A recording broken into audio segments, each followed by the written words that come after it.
Jesus built an apostolic church, not a laity church.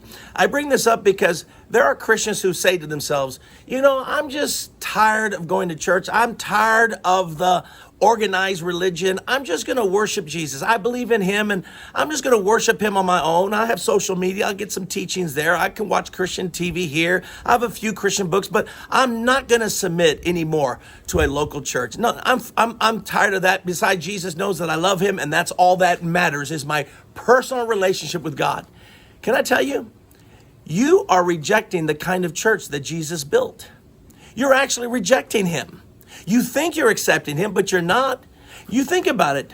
The Nicene Creed says we believe in the apostolic church.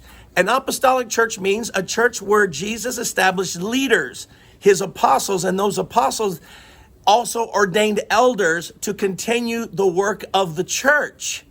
But you don't like the fact that Jesus established an apostolic church. You want him to have established a laity church so that you're free to do whatever you want. But I got news for you. He didn't do it.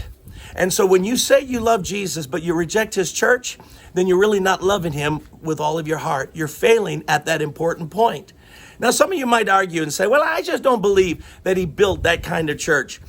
Maybe if I was under the first century, I would submit to the apostles. But I like the idea of submitting to people that were his successors. Well, you're going to have problems with 1 Peter chapter 5.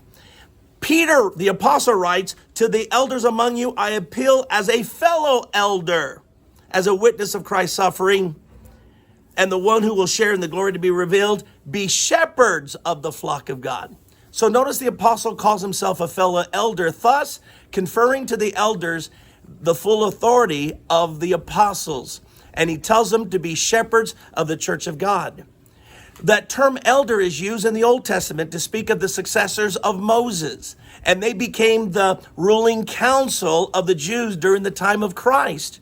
And Jesus said they sit in Moses' seat, therefore you should respect them. So even Jesus accepted the kind of church that the old Israel was, that they had the body of elders. And this is what I want you to understand.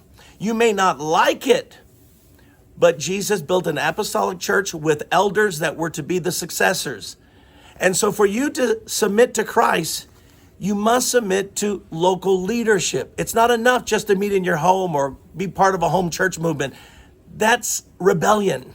Please, I urge you, be part of the church and submit to the elders in your congregation.